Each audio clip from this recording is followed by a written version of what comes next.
अभी हम लोग देखने जा रहे हैं राइटिंग सेशन में आया क्लास 10th का एक क्वेश्चन। तो देखते हैं, पहले उसको पढ़ते हैं कि क्या पूछा जा रहा है और फिर हम लोग उसके हिसाब से सीखेंगे कि किस तरह से लिखना है। ओके, इसमें क्वेश्चन है, you are Nirmal Pillai, a concern citizen from Aluva Kochi, compose a letter in about 120 words to the project head of the e-waste management cell at Electronics Vatika, New Delhi, highlighting the adverse effects of e-waste pollution, such as measures for addressing its management through community engagement and government initiatives।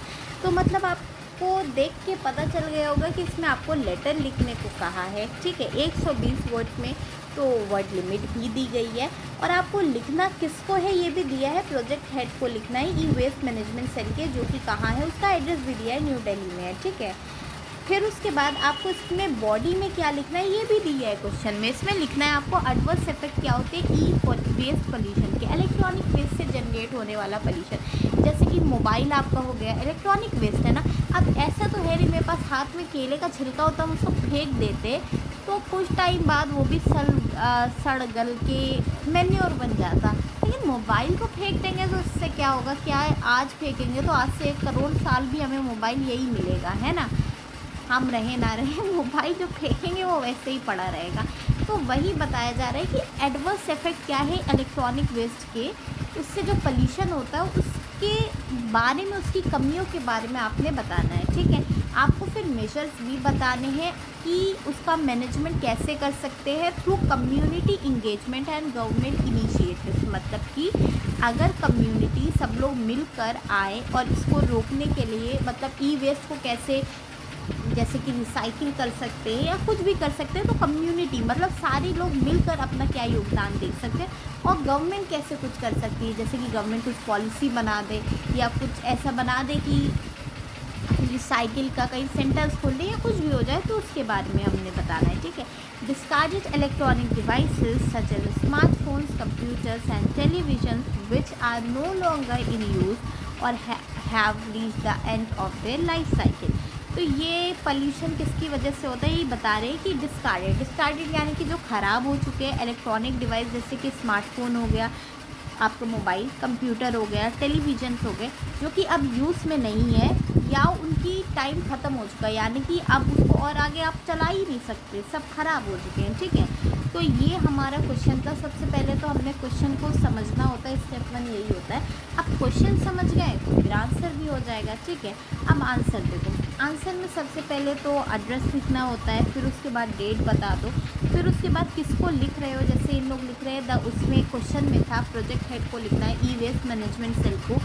Address में भी ये बताया था electronics वाटिका new Delhi, है ना। तो ये तो क्वेश्चन ही से पकड़ कर इधर लिखना है। ठीक है, फिर उसके बाद आता है सब्जेक्ट में लिखेंगे urgent need action needed to address e waste pollution and management. ठीक, फिर उसके बाद डियर सर मैडम की जगह हम लोग रिस्पेक्टेड लिख ले तो वो और बेहतर है, तो हम तो सजेस्ट करेंगे कि रेस्पेक्टेड लिखो। ठीक है, फिर उसके बाद ये जो है ना आपका लेफ़्ट से स्टार्ट करा गया है, लेकिन हम आपको सजेस्ट करेंगे कि थोड़ा सा जहाँ मैडम के बाद आपने कॉमा लगाया है ना, तो ये जो आई एम राइटिंग है ना, वो उस कॉमा के नीचे से लिख कर करना, मतलब कि ये इन लोगों ने बहुत लेफ़्ट की तरफ से स्टार्ट करा, आप थोड़ा सा राइट कर लेना। ठीक, ओके। फिर उसके बाद आपने क्या लिखना है, I am writing to express my deep concern about the escalating e waste pollution in our reason.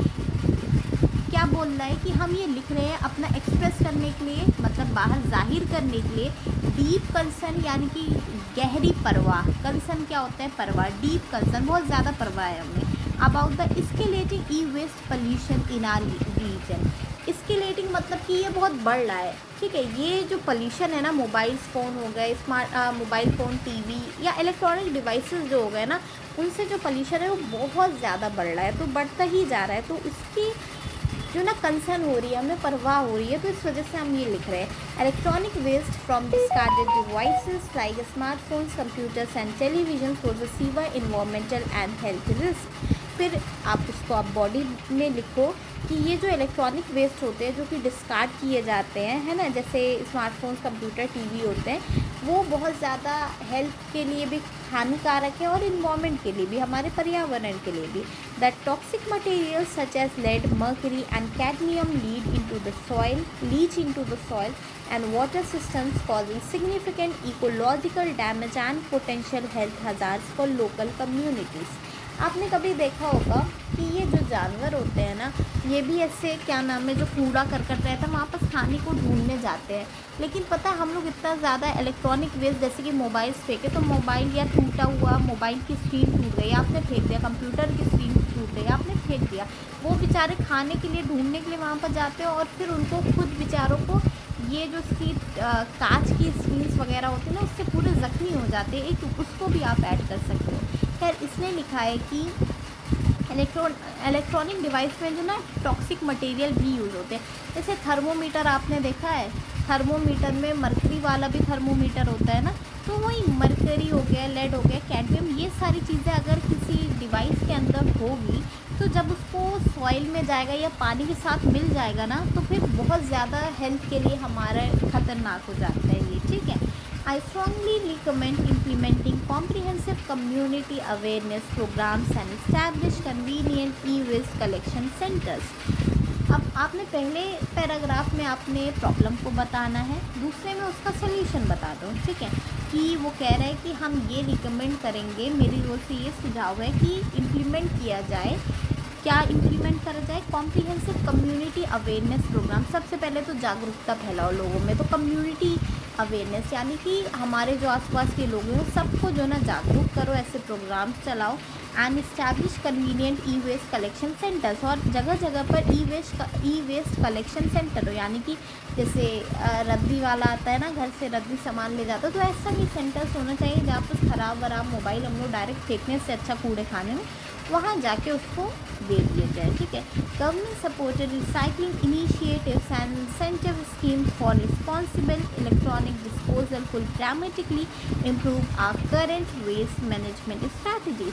अब क्योंकि क्वेश्चन में आपको कहा था कि आपको कम्युनिटी को भी इंक्लूड करना और गवर्नमेंट को भी, तो इसलिए उसने कम्युनिटी का भी बताया, गवर्नमेंट का ये बताता है कि गवर्नमेंट ऐसे रिसाइकलिंग इनिशिएटिव्स चला सकती है ना, कोई स्कीम्स कर सकती है कि आप जो ना 2 टूटे मोबाइल या ऐसे जो ख़राब होने वाले हो उनको मोबाइल को दो, उसके बदले आपको एक नया मोबाइल में, इस टाइप का कुछ भी हो सकता है। तो वही कह रहा है कि इस चीज़ को करना चाहिए आगे, ठीक है।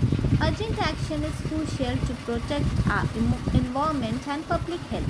तो अब कह रहे हैं कि इसके लिए कोई अर्जेंट एक्शन लिया जाए। The time to act is now, है ना। हम ये नहीं कह सकते अच्छा ठीक है कल करेंगे, अगली सरकार मतलब अगली गवर्नमेंट आए तब हो, अगली बार इलेक्शन हो तब वो, ऐसा नहीं है, अभी टाइम है, अभी करो।